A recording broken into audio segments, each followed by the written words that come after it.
All right, ladies and gentlemen, welcome to another episode of Beyond the Rim. I am your host Sensei here with Megan Price.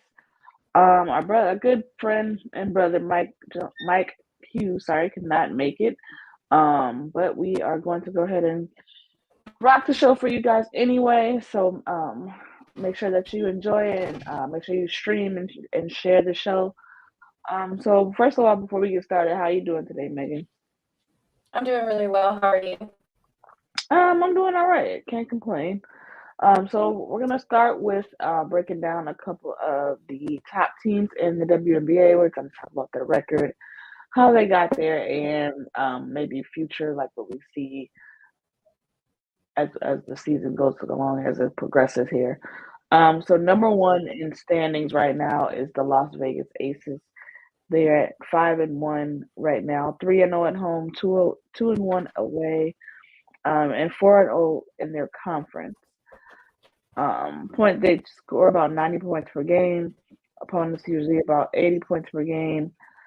Um, they were one. So what do you think about the Aces right now? And what would be the Aces potential? You think for like the remainder of the season?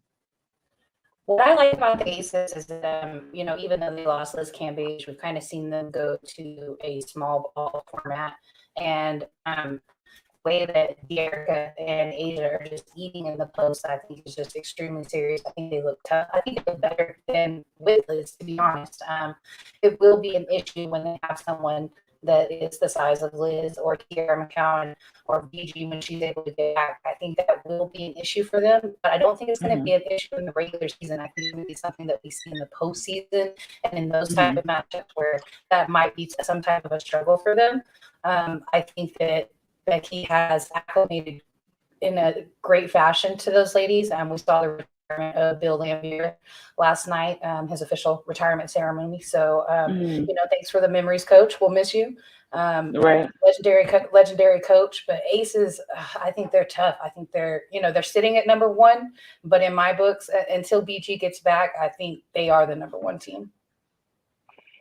Yeah, me too. The Aces have been playing extremely well right now. They're playing extremely confident. So that's a plus for them. I think Asia Wilson is starting to return to that MVP, the MVP form that we're accustomed to seeing her at. And also, I think it's a big thing that Dearica Hamby has been brought off the bench and been certain the starting lineup as well. I think that bodes well for the Aces because she gives them a lot of offense. And I always felt like she should have started anyway, but she was just kind of behind Liz Cambage. But like you said, she's been able to really be productive this season, and as you see, she's scoring more points, getting more rebounds. She just makes a lot of things go. She's a very much a utility type of player, and she does like all the little things, but she also can create her own shot. She also is very physical inside and very athletic, guard slash forward, really. So I think that's working wonders for them as well. Also, I mean, Chelsea Gray continues to play extremely elite basketball at the point guard position, which always helps them. And then I mean, you have Kelsey Plum, of course. Jackie Young is starting to come along a lot, starting to progress a lot. She's really coming to her own this season. She's a lot more confident. Absolutely agree. And creating her own shot, taking certain shots. Like I always felt like she was kind of teetering, but I think this year she's probably stepped her confidence up a little bit. So I think Becky might have gotten her ear a little bit, like we're gonna need you to be aggressive, and she's been a lot more aggressive, and that's just boded well for them in these past few games that they've played. That she's played well, that they've looked like a really good team. They look like a championship caliber team. Now that of course that remains to be seen because we got to go to the latter part of the season and actually see them in the playoffs as well. But I mean, they look good. I'm not gonna lie, they look great. They look really good. So the next the number 2 seed right now is the Washington Mystics. They currently sit at 4-1. 2-1 at home, 2-0 away. What do you think about the Mystics this year? And right now they're actually at half with the Atlanta Dream, and it's 44-44. And the Atlanta Dream is going to be like right next after them in the standings as well. There might be a team in between them. But I think the Mystics are an excellent team. I was concerned when they lost Tina Charles. I thought that was a huge loss for them, and it's not looking like it has been. It looks like they've adjusted well, even losing Emma as well. So I thought that was going to be a huge loss for them, and they've adapted. I love their coach. He's somebody that talks to not only to the media really well, but the way he explains things to his players. I think that he is an excellent communicator, and that's somebody that you can get behind. He's not going to yell at you. He's going to go into detail, and he's going to explain everything in really great detail to you. And you'll never feel like less when he talks to you because he explains it in a way that you understand no matter what. So I think that probably brings out the best in his players. And when you have Elena Deladon on the floor, basketball is better. So I love watching the Mystics. Yeah, the Mystics have been playing well. Have been playing really well as well. I was also concerned when they lost Tina Charles, but um, it doesn't look like they've missed her very much. And then they got Elena Deladon back. So that's definitely helped for them, for sure. Because I mean it's Elena Deladon, like we all know that she's just otherworldly. So Right. so that's definitely And their rookie, Shakira Austin, man, she has stood out in these last two hmm games. Even the last game hmm against the Wings, where they just hold us out, beat us by like 20. Not a fun game to watch. We're 1-1 against them now, but she had 20 points, so she had a career high. I mean, that's excellent in your rookie season right there, and in your first few games, like.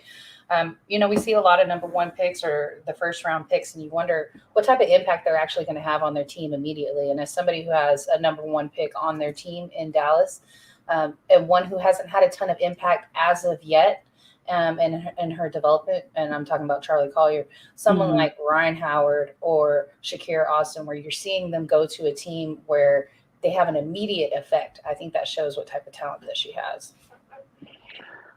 Um, definitely, I definitely agree with that as well.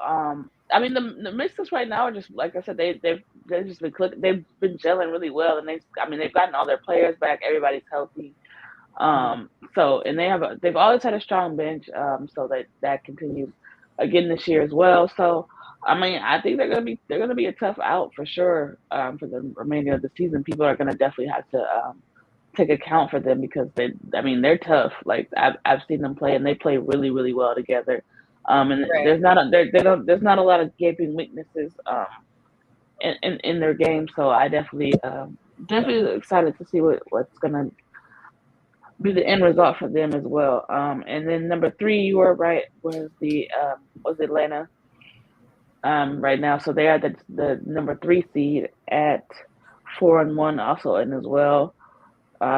They're about a game and a half back of the Washington Mystics for that second spot. So Right. what's impressed you the most about the Atlanta Dream this year? Oh my gosh. I'll say in that game against the Wings, what impressed me the most was how physical they are. I thought that, man, I thought this was the team that was in the middle of not just a retool but a rebuild, and they showed me what type of player Ryan Howard really is. She's a hmm superstar. She's going to be somebody major, and um, playing in the SEC like she did, I thought, and in that tournament, in the SEC tournament, when they upset South Carolina, I thought that maybe they were a little overrated, that it might have been a fluke, and I hmm was wrong. Ryan Howard is the real deal. Yeah, for sure. I would definitely agree as well. I thought the same thing because I mean they kind of got lucky beating South Carolina. I'm not gonna lie, That's what I thought. That's what I thought.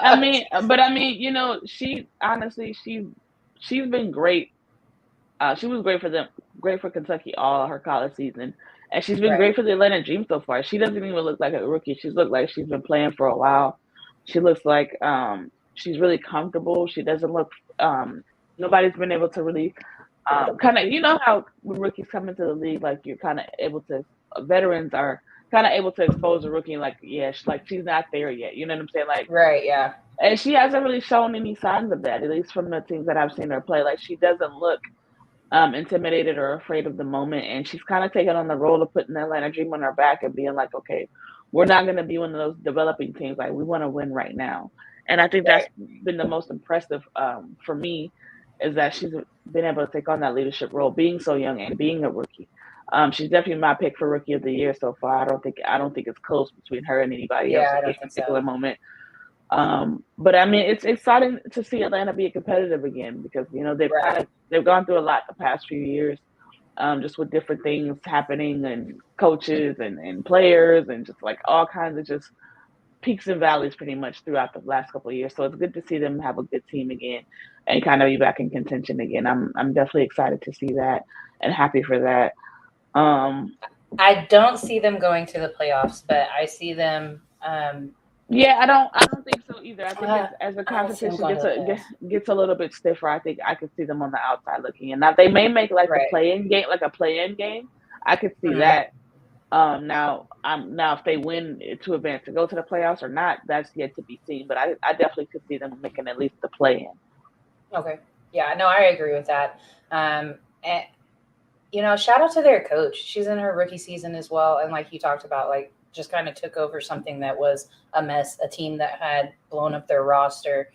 Really, their best player, they had to not let her come back in Courtney Williams, and you've seen her join a juggernaut in the Connecticut Sun, and she looks great over there with them. So I know that was something that was tough for them, and then you come in as a coach like that, and you're taking over something like that. But they drafted right. Yeah, definitely. So really quick before we wrap up here, I want to talk about your Dallas Wings. How they've been Hey, doing? How they've been doing this year? They're 3-2.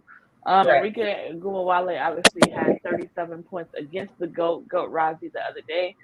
Um, Looked really impressive. They look like they're settling in a little bit, but as somebody who's a lot closer to the situation, what do you think? I still think that there is a little bit more settling in to do. I think they have to get in their groove a little bit better defensively. And then, we go as Enrique goes. And, in games when she has double digit points and a lot of times double digits on the assists, those are going to be big games for us and we're going to look really dominant. But then there's been a couple of games where she's had like 7 points against the Washington Mystics in the second one in that series. And there was just no way that we were going to be able to win that. But the emergence of Alicia Gray, which I mean, she's been with Mm-hmm. us, so I don't know if emergence is the right thing, but she's definitely stepped up. I think winning a gold medal changed things for Alish. I think that it just kind of took her drive to another level. She went on the 3-and-3 tournament in the Olympics, and they won the inaugural event. And so I think one of her favorite things about that was that they didn't call fouls. And so we've seen Mm-hmm. Alicia Gray be incredibly physical this season. And so Mm-hmm. you're going to see her in double Mm-hmm. digits in the points, and that's pretty common, 10 to 16. Mm-hmm. That's where you're going to see Lish. Last night, she had 5 blocks, and that's the most in Mm-hmm. our franchise history.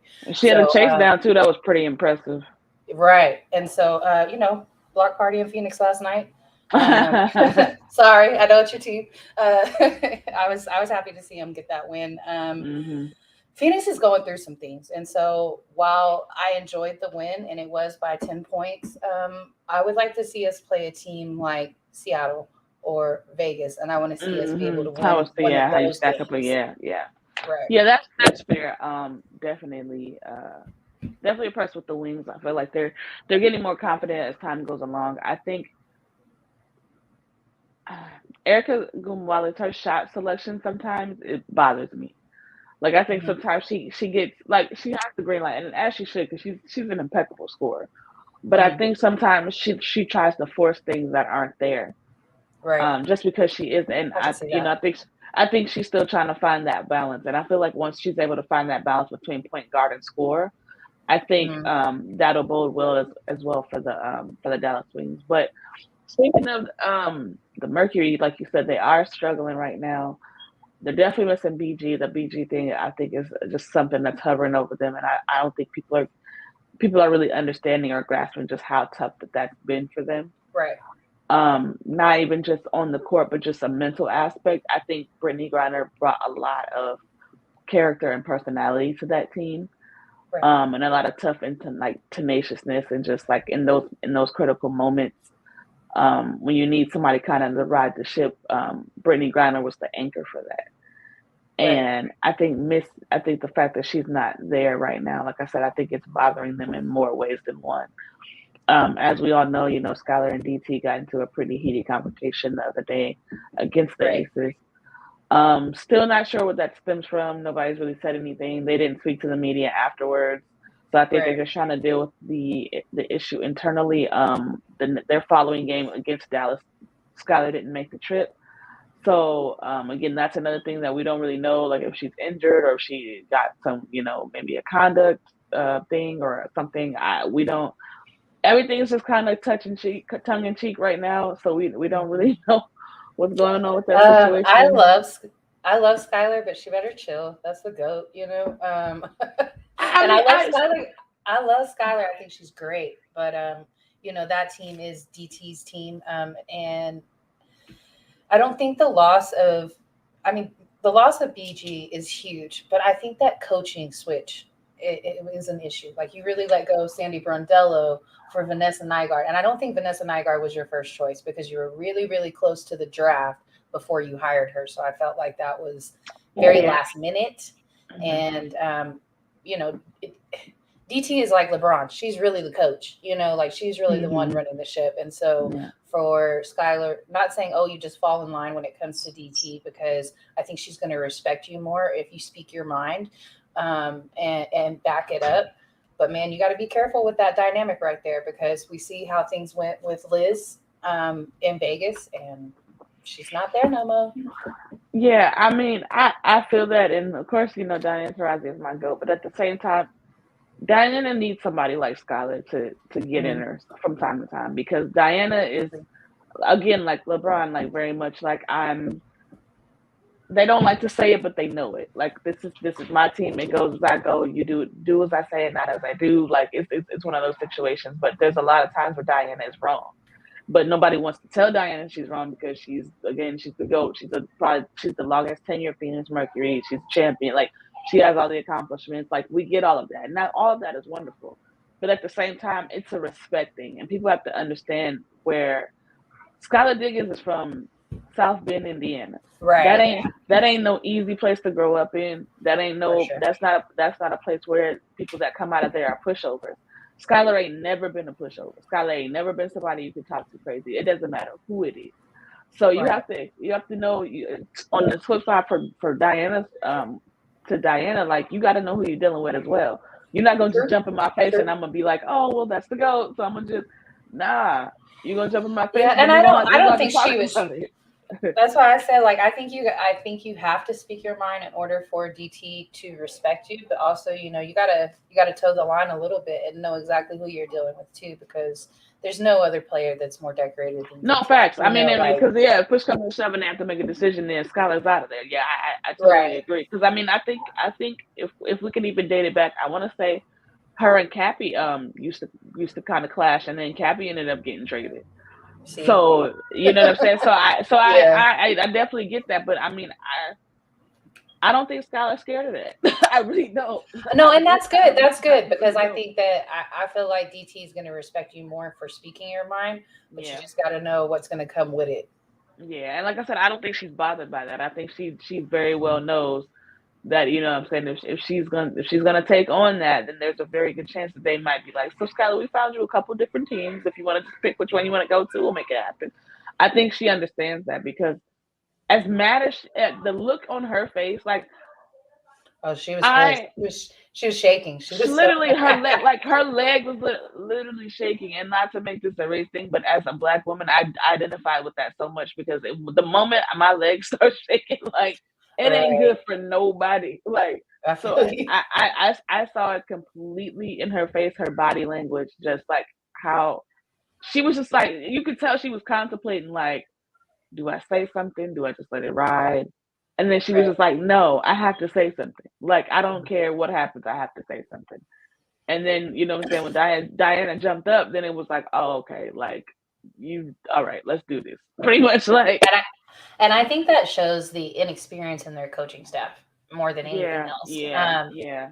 Like because you And got to then, have the right yeah, coach yeah, to have so, somebody over, whether for it be sure. LeBron or whether it be Yeah. BTT. Like you got to have that right coach in place, and maybe they shouldn't have parted ways with Sandy. Yeah, that too, and I think Brittany Griner doesn't let that happen either. True.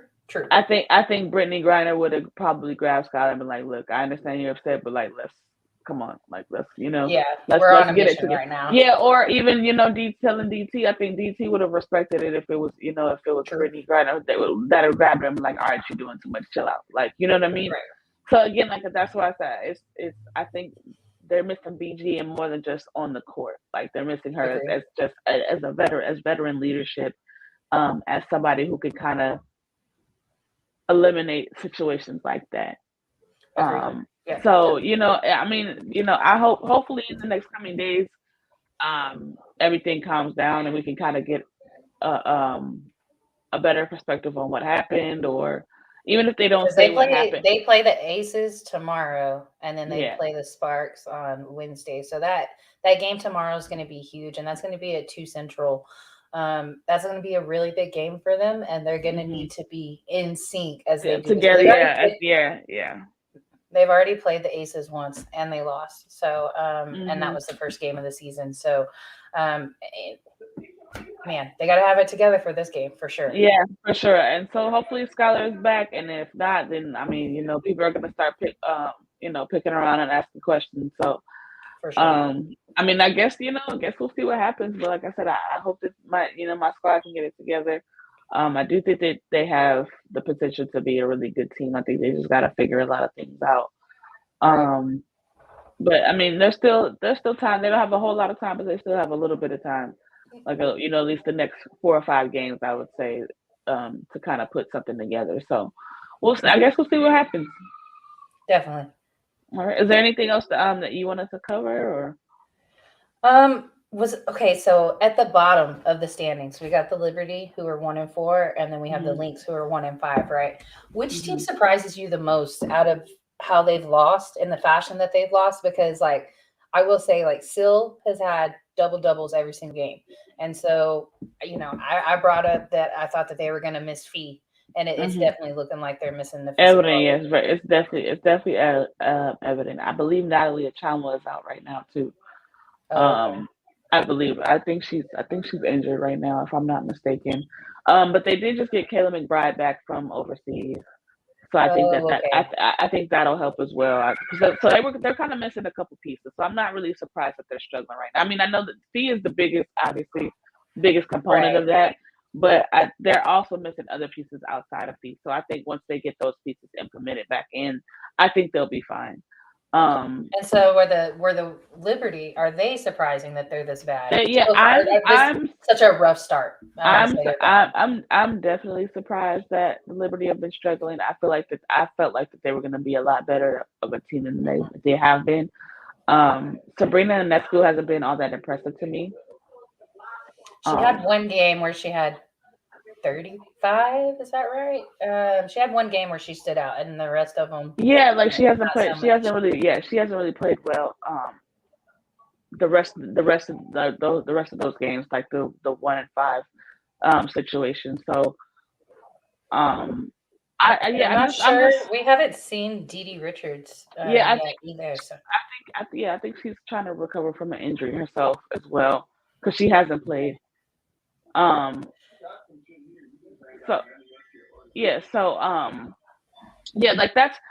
they're probably the team that has surprised me most as far as them struggling, because like I said, I thought they would be a lot better. I thought Sabrina Ionescu would be playing a lot better, because this is her 3rd year now. I know the first year she was hurt, so she didn't get to play, so that makes sense. Last year she started to come on strong towards the end of the season, but I thought she would start this season a lot more fiery, but maybe she's just not the player we thought she was.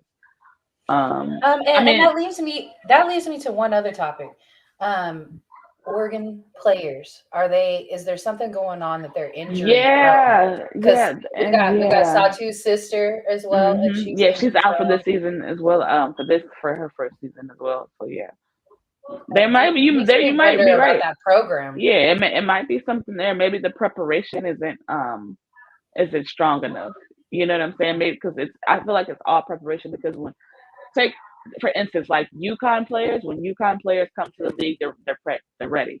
They're already, because they're pretty much already playing or practicing like in the league way, because Gino practices in like their Team USA, like they're professionals, so they're prepared. Tennessee, they're prepared. LSU, South Carolina is another one. I mean, all the South every time.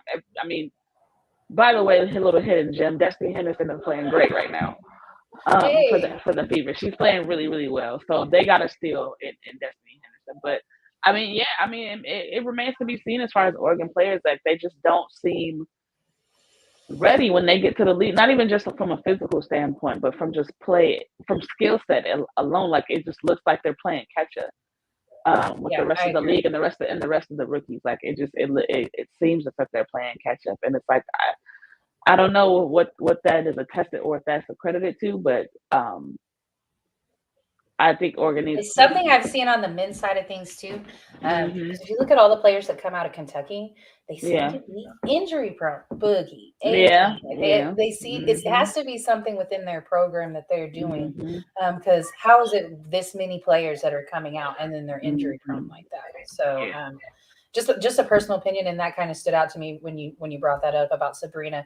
I expected them to be. And when Dee gets there, because I think Dee plays a big role on that. Yeah, definitely. I think she easily could have made a run at Rookie of the Year last year. Like she had several games that she was really, really good. And no knock to Michaela, because she definitely earned it. She got Rookie of the Month for 4 months in a row, so she definitely earned it. But I think Dee is a big part of that. Just more growing pains than I expected, especially when you have somebody like Sandy at the head of the ship. So very shocking to me. I mean, Sabrina's the number one selling jersey in the WNBA. So you expect more out of them. And then bringing up that as well, WNBA has to do better about merchandise. I have people ask me all the time, where can we get merchandise? What can we do? Fanatics is always out. So that's got to be something that they address in the country. Yeah. For sure, yeah, they definitely got to fix that because it's really, and it was never really this hard before. Like I remember when I used to order WNBA jerseys, like when I was in school still, like it wasn't really that hard to get jerseys, and now for whatever reason, it's like you got to jump through hurdles to get, and then it's like then you wonder why they don't have the money and the financial support, is because you're making it so hard for people to purchase merchandise. Right, completely agree. And then one last thing, KFC got activated today, so Chicago will see her playing. Yes, that's gonna help them a lot. I agree. Because they don't have to rely as much on Candace Parker anymore. Because Candace Parker, I love to see people. I know she knows, like she can't carry a team anymore. It's season 14. So that's just factual. And I feel like she's kind of looking towards retirement. I mean, I don't know when, but I know she's spoken on it recently. Looking towards retirement to start the latter half of her life, but so yeah, getting KFC back is gonna be huge for them, because like I said, they don't have to rely on her as much, and that's what I'm saying, that's their young gun, that's their what I'm saying, she's their KD pretty much, so I think that's gonna bode well for them.